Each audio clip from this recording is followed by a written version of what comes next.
인사하시겠습니다. 주 안에서 사랑합니다. 주 안에서 사랑합니다. 오늘 함께 나눌 말씀의 제목은 사랑입니다.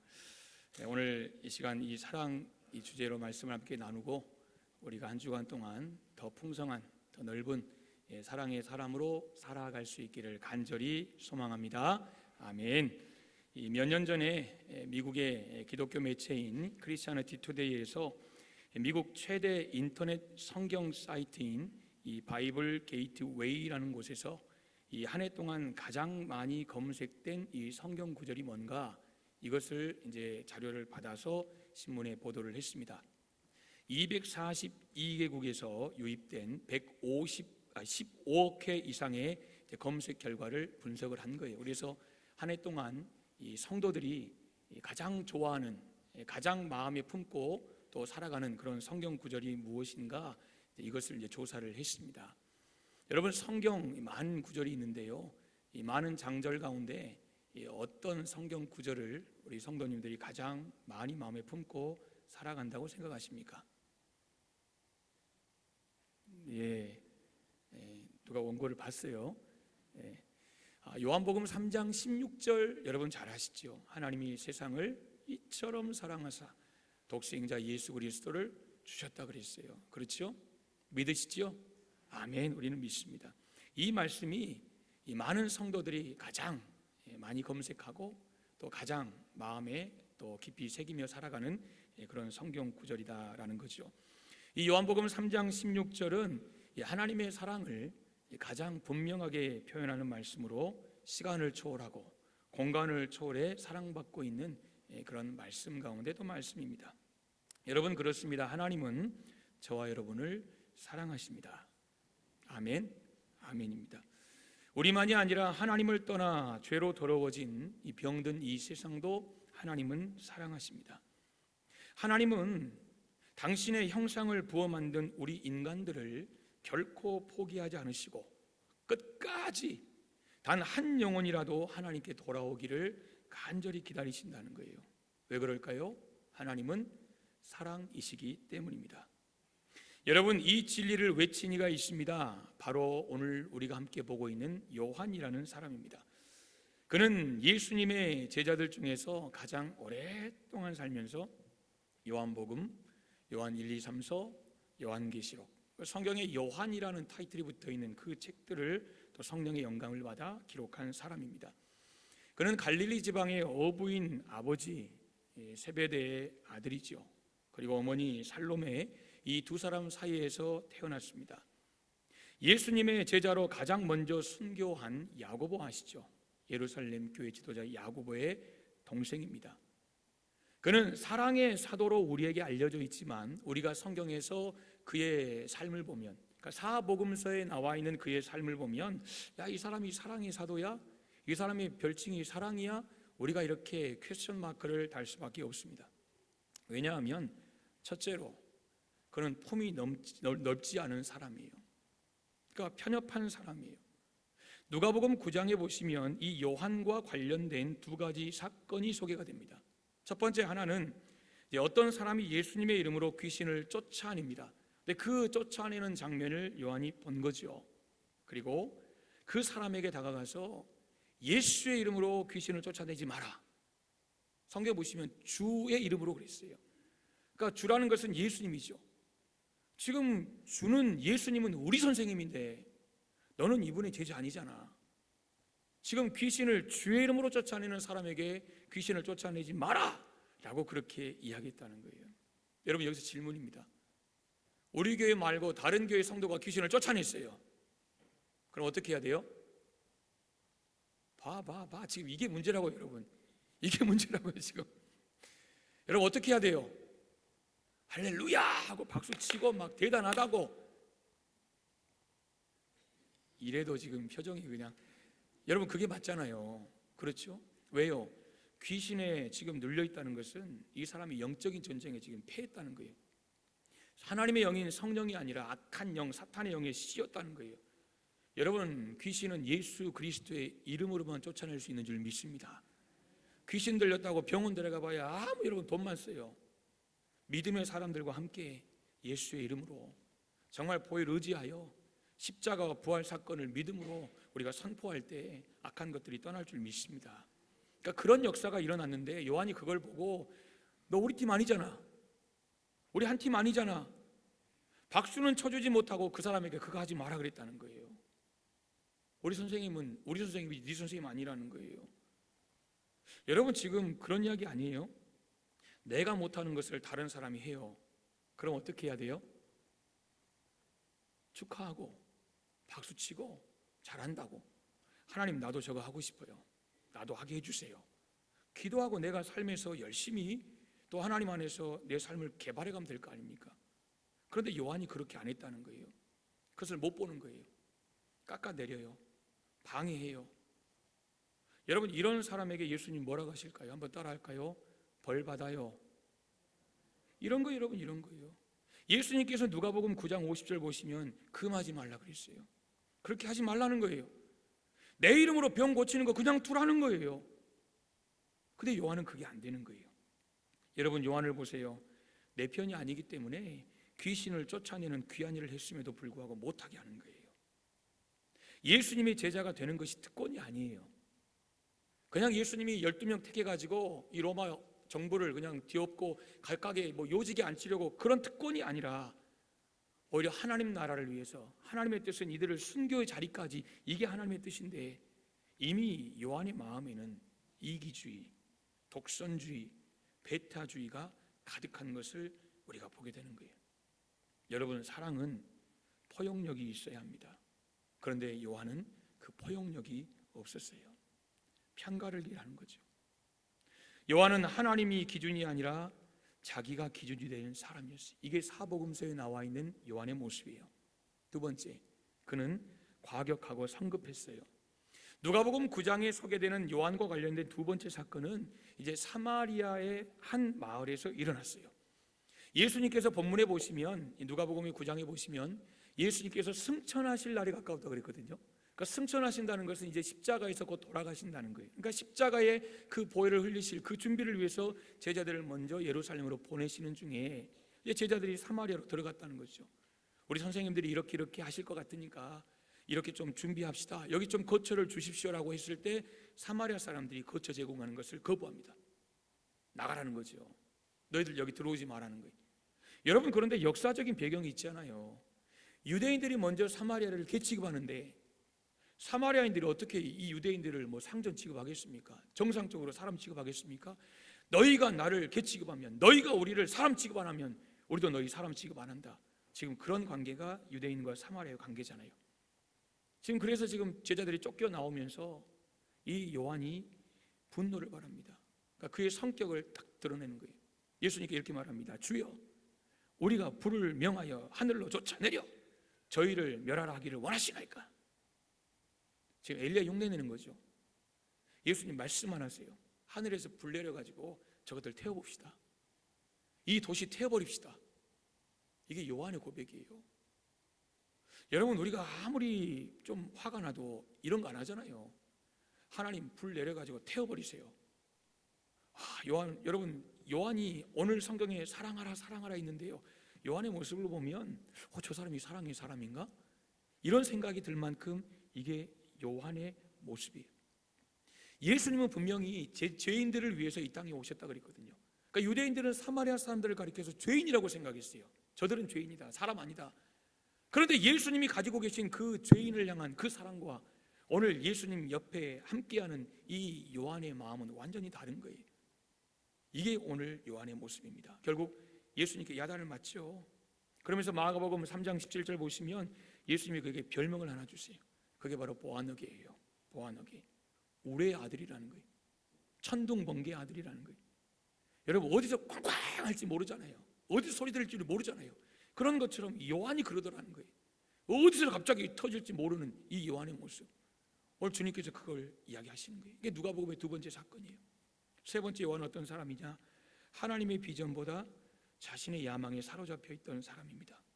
물론 이건 다 제자들도 마찬가지인데 성경에 이것을 두드러지게 소개하는 그런 부분이 있죠. 예수님이 왕이 되면 한 자리 차지하고 싶다는 거예요. 이게 요한의 마음이 있었어요. 특별히 누가복음 10장 37절 보시면 여짜오되 주의 영광 중에서 우리를 하나는 주의 우편에 하나는 주의 좌편에 앉게 하여 주옵소서라고 이야기하거든요. 지금 여기서 하나 둘, 그러니까 자기와 지금 형제 야고보를 이야기하는 거예요. 여러분 보세요. 예수님께서 12제자 가운데 항상 특별히 데리고 다녔던 제자들이 있어요. 베드로 아시죠? 그리고 야고보 아시죠? 요한 형제예요. 그리고 요한, 오늘 성경에 이 사람이에요. 그러니까 지금 예수님이 특별히 세 사람을 데리고 다니는데 누구를 빼달라는 거예요? 베드로 빼고 우리 형과 나를 예수님의 왼쪽 오른쪽에 앉혀주세요. 예수님이 왕이 되시면 베드로 빼고, 지금 그 이야기예요. 여러분, 이 요한의 말을 보면 지금 요한의 마음 가운데는요, 베드로가 라이벌인 거예요. 어차피 형제들 간에 라이벌 할 게 뭐 있어요? 야, 예수님이 왕이 되시면 우의정, 장의정, 좌의정 둘이다. 그러면 세 명인데 저 베드로 어떻게 처리해야 될 건데? 지금 여러분 예수님께 청탁을 하잖아요, 지금 스스로. 그럴 때 요한이 했던 말은, 예수님, 베드로도 요직에 앉히시고 나도 여기 앉히시고 우리 형도 여기 앉히시고가 아니라 지금 베드로를 빼고 있어요. 나와 내 형을 예수님 높은 자리에. 지금 이 안에는 야망이 있는 거예요. 야망. 지금 이 요한의 실수가 뭐냐면요, 섬김과 봉사를 위해 주어진 직분을 상하를 구분하는 계급으로 오해하고 있다는 거예요. 직분을 계급으로 생각하고 있다는 거예요. 이런 분들이 직분 받으면 무서워요. 왜냐하면 딱 직분을 받는 순간 모든 것이 스톱입니다. 그분의 영향이 끼쳐지고 영향 아래에 있는 모든 것들이 다 스톱입니다. 직분을 계급으로 생각하는 사람은 절대 직분을 받으면 안 됩니다. 공동체에 좋지 않은 영향이 있죠. 섬김과 봉사를 위해 주어진 직분을 상하를 구분하는 계급으로 오해하고 있다는 거예요. 목사가 제일 높고, 그 다음 장로님이 높고, 그 다음 권사님, 안수 집사님 높고, 집사님이 제일 끝발이고, 이렇게 여러분 직분을 생각하는 사람은 절대 직분대로 세워지면 안 된다는 거예요. 오히려 반대가 돼야 되는 거. 오히려 섬김과 봉사를 위해 주어진 직분은 여러분 늘 정말 섬김과 봉사의 자리에, 여러분 이것이 우리가 직분을 받는 이유 아니겠습니까? 그러니까 이 요한이라는 사람은 사복음서를 보면 하나님의 비전보다 자신의 야망에 사로잡힌 그런 사람이었습니다. 이렇게 요한은 예수님을 따라다녔지만 그를 가리켜서 우리가 사랑의 사도라고 부를 수 있는 그 어떠한 모습도 그에게서 찾아볼 수 없었어요. 그러나 그가 예수님의 마지막 그 십자가에 가까이에서 온 인류를 위해 물과 피를 쏟으시는 그 예수님의 사랑을 체험하고, 예수님의 희생적 사랑이 무엇인가를 알게 되고, 특별히 오순절 성령 체험을 한 후에 오늘 요한은 사랑을 실천하고 사랑을 외치는 그런 사랑의 사도로 변화가 됩니다. 사랑의 사도가 된 그는 어디를 가나 사랑에 대해 설교를 했다는 거예요. 아침에도 사랑에 대해서, 점심에도 사랑에 대해서, 저녁에도 사랑에 대해서. 그러자 한 성도가, 선생님 사랑 말고 다른 설교 없습니까? 좀 새로운 설교 없습니까? 라고 말할 때, 오케이, 알았어. 내가 새 계명을 너희에게 주노니 서로 사랑하라. 여러분, 입만 열면 서로 사랑하라, 서로 사랑하라, 서로 하라. 그는 일평생 사랑을 전하고 사랑을 실천하는 그런 사도로 살았다라는 것입니다. 오늘 그 사랑을 깨닫고 사랑의 삶을 살았던 요한이 오늘 말씀을 통해서 우리에게 사랑에 대해 소개를 하는 거예요. 먼저 7절 보세요. 그는 사랑은 하나님께 속한 것이라고 우리에게 말합니다. 사랑이라는 것은 하나님께 속했다는 거예요. 그러니까 사랑의 근원은 하나님이시라는 거예요. 사랑은 하나님의 성품이에요. 그 사랑은 여러분 하나님에게서 나온다는 거죠. 그래서 하나님은 사랑이 많으신 것이 아니라 하나님은 사랑이세요. 그러니까 사랑이 많으신 하나님이라는 표현은 정확하지 않은 표현이에요. 우리가 틀렸다고 말할 수는 없지만, 그러나 사랑이 많으신 하나님, 이 표현보다는 사랑의 하나님, 이것이 더 맞는 표현이라는 거죠. 그래서 8절 보세요, 16절 보세요. 이렇게 고백하잖아요. 하나님은 사랑이시라. 하나님은 사랑이시라. 하나님은 사랑이시라는 이 고백은요, 여러분 성경의 31,173절에 있는 그 많은 절 가운데 하나님에 대해서, 그리고 하나님의 사랑에 대해서 가장 명료하고 가장 훌륭한 설명이라고 이 주석을 쓴 윌리엄 바클레이라는 사람은 이야기를 했습니다. 그러면서 이 주석가 윌리엄 바클레이는 하나님은 사랑이시라는 이 한 구절은 우리 성도들이 신앙생활하면서 정말 우리가 하나님 앞에 묻는 그 수많은 질문에 대한 놀라운 답들을 제공한다, 이렇게 이야기했습니다. 여러분, 창조, 우리가 다 설명할 수는 없지만 그러나 창조 또한 하나님의 사랑의 행위라는 거예요. 하나님이 왜 온 우주 만물을 창조하시고 그 사이에 우리 인간을 두셨느냐? 하나님이 인간들과 아버지와 자녀의 관계를 맺고 싶으셨다는 거예요. 하나님이 우리와의 관계 속에서 사랑받고 사랑하고 이 관계를 하나님이 원하셨다는 거예요. 그래서 우리 인간을 만드셨다는 거예요. 그러니까 창조는 사랑행위라는 거예요. 섭리 또한 사랑행위라는 거예요. 하나님은 우리를 창조하시고 그냥 떠나신 것이 아니라 우리와 함께 하시고 모든 것이 우리에게 유익이 되도록 합력하여 선을 이루시는 그런 하나님이시라는 거예요. 왜요? 우리를 사랑하니까. 구속 또한 하나님의 사랑행위라는 거예요. 무슨 설명이 더 필요하겠습니까? 독생자 예수 그리스도를 우리를 위해 내어주시기까지 사랑하신 것, 여러분 사랑해서 그런 거 아니에요? 여기에 무슨 설명이 필요하겠어요? 구속은 사랑의 행위입니다. 마지막 영생은 어떻습니까? 이 또한 사랑의 행위라는 것입니다. 하나님이 우리와 영원히 함께 하시고 싶으시다는 거예요. 그래서 저와 여러분에게 주신 것이 영생이라는 거예요. 영원한 생명이라는 거예요. 결국 하나님의 창조, 하나님의 섭리, 그리고 하나님의 구속, 그 영생, 이 모든 것은 하나님께서 우리 인간을 사랑하셔서 그 사랑의 행위로 사랑의 하나님 우리에게 주신 놀라운 사랑의 표현이라는 거예요. 여러분, 그 사랑을 생각하면서 우리가 마음에 이걸 품기를 간절히 소망합니다. 한번 따라할까요? 우리는 서로 사랑해야 합니다. 아멘. 서로 사랑해야 합니다. 여러분, 여기서 사랑하라는 말보다 더 중요한 게 뭐냐면 서로가 중요한 거예요. 서로가. 오늘 성경에서 사랑하라는 말을 계속해서 강조했지만 그 앞에 있는 서로라는 이 단어가 참 중요합니다. 왜요? 여러분, 사랑은 혼자 하는 게 아니거든요. 그렇잖아요. 사랑한다는 것은 여러분 뭔가 전제되어 있는 거예요. 누군가가 전제되어 있는 거예요. 혼자 하는 사랑을 우리가 짝사랑이라고 표현합니다. 아마 살아오시면서 짝사랑 한 번쯤은 다 해보셨을 겁니다. 여러분, 짝사랑 즐겁지요? 행복하지요? 짝사랑만 하시기를 주님의 이름으로 축복합니다. 아무도 아멘 안 해요, 여러분. 왜요? 짝사랑은요, 고통이에요. 짝사랑을 시로 우리가 또 영화로 아름답게 표현해서 미화시킬 수는 있겠지만 짝사랑은 이거 할 게 아니에요. 고통이에요. 그렇잖아요. 우리 자녀들이 누군가를 좋아하는데 짝사랑이라고 생각해 보세요.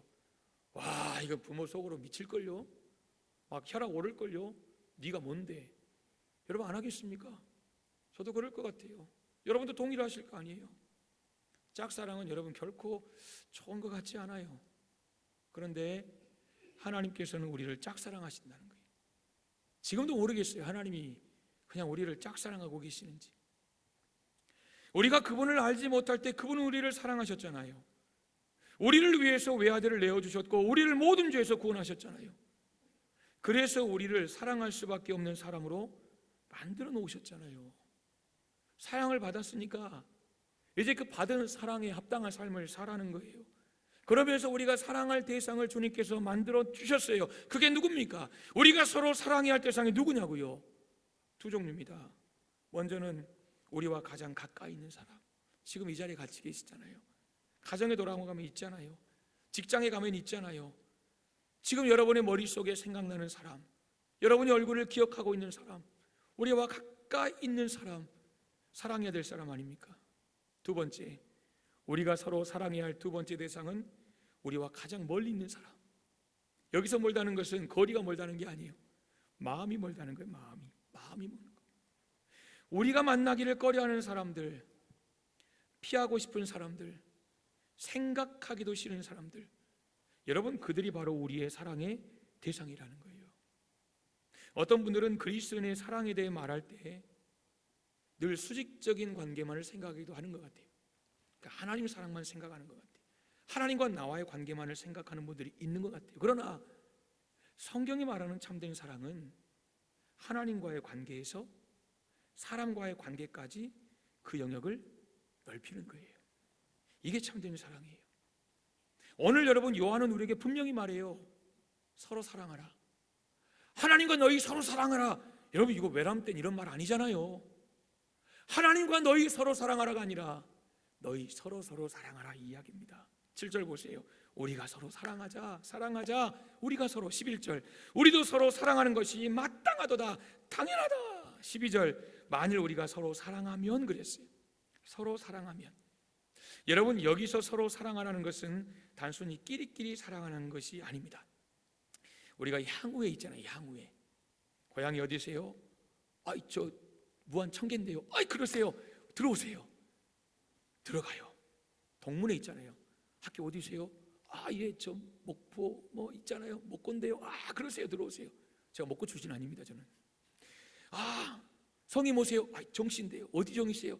나주정 나라인데. 그럼 우리 정신에 들어오세요. 뭐 좋아하세요? 좋아하는데요. 취미가 같습니다. 동호회 들어갑니다. 이런 방금 말씀드린 각각 끼리끼리 모이지요. 그러니까 서로 끼리끼리 모여서 끼리끼리 어울립니다. 때로는 끼리끼리 모여서 다른 끼리끼리를 배격합니다. 여러분 그럴 때 있잖아요. 그런데 오늘 본문에서 서로 사랑하라는 것은 먼저 끼리끼리도 사랑하지만 서로 다른 끼리끼리도 사랑하라는 것입니다. 우리 예수 믿는 사람은 예수 믿는 사람을 사랑하고 예수 안 믿는 사람도 사랑하고 나를 공경에 빠뜨리는 원수까지도 사랑할 수 있어야 한다는 거예요. 왜일까요? 주님께서 우리를 그렇게 사랑하셨기 때문이에요. 그리고 그게 진짜 사랑이기 때문에 그게 사랑이기 때문인 거예요. 우리가 주님과 원수였을 때 주님께서는 우리를 사랑하셨고 우리를 위해 죽으셨어요. 그것이 우리가 죄인 되었을 때 여전히 죄인일 때요.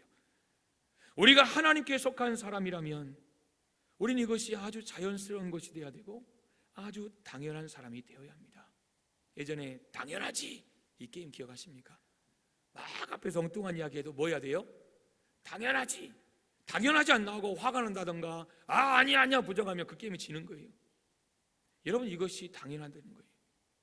그러므로 11절 말씀에 사랑하는 자들이 하나님이 이같이 우리를 사랑하셨은즉 사랑하는 자들아 하나님이 이같이 우리를 사랑하셨은즉 우리도 서로 사랑하는 것이 마땅하도다라고 그렇게 선언하고 있는 것입니다.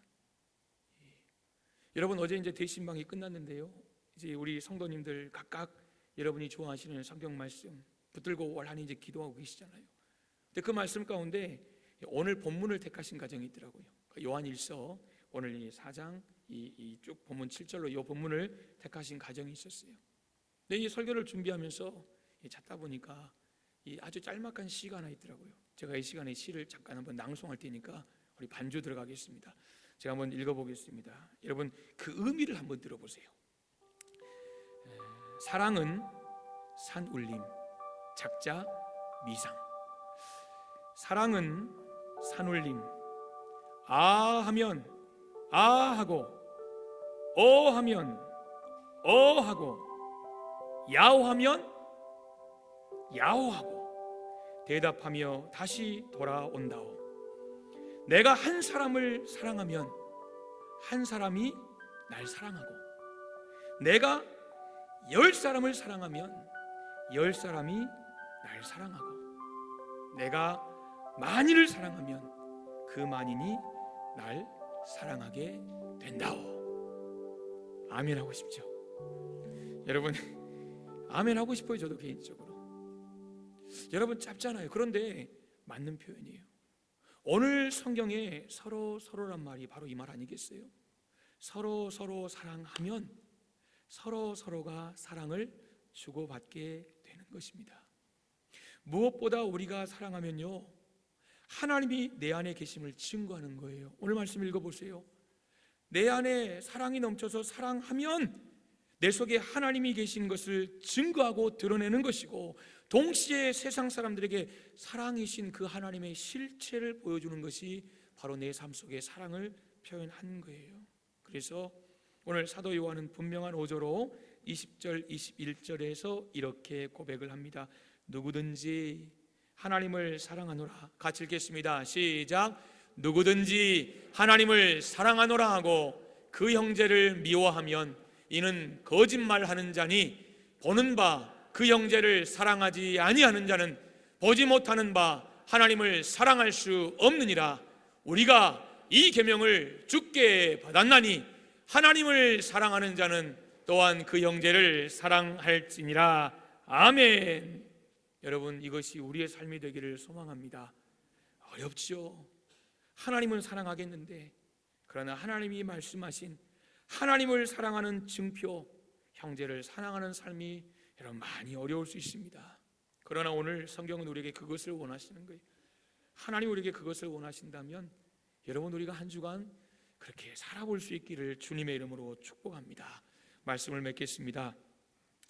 독일의 철학자 임마누엘 칸트 아시죠? 철학을 별로 안 좋아하셨던 분들도 칸트에 대해 들어보셨을 거예요. 여러분, 이 칸트에 관한 일화인데요, 이 철학자들 대부분 다 그렇잖아요. 이 논리적이고 아주 신중하고 철학적인 이 칸트도 그랬겠죠. 여러분, 한 번은 칸트가 한 여인과 교제를 하게 됐대요. 얼마나 행복했겠어요. 그러니까 이 여인을 좋아하는 거예요. 자기도 사랑하는 거예요. 이 여인도 칸트를 사랑합니다. 그런데 문제는 뭐냐면 선뜻 사랑한다고 말을 못하는 거예요. 여러분, 사랑하는 사람이 생기면 어떻게 해야 돼요? 사랑합니다, 선미씨라고 고백을 해야 돼요. 여러분, 그래서 그런 속담이 있잖아요. 용기 있는 자가 미인을 얻는다. 저는 100% 공감합니다. 여러분 어떠실지 모르겠지만, 여러분, 칸트가 그걸 못했다는 거예요.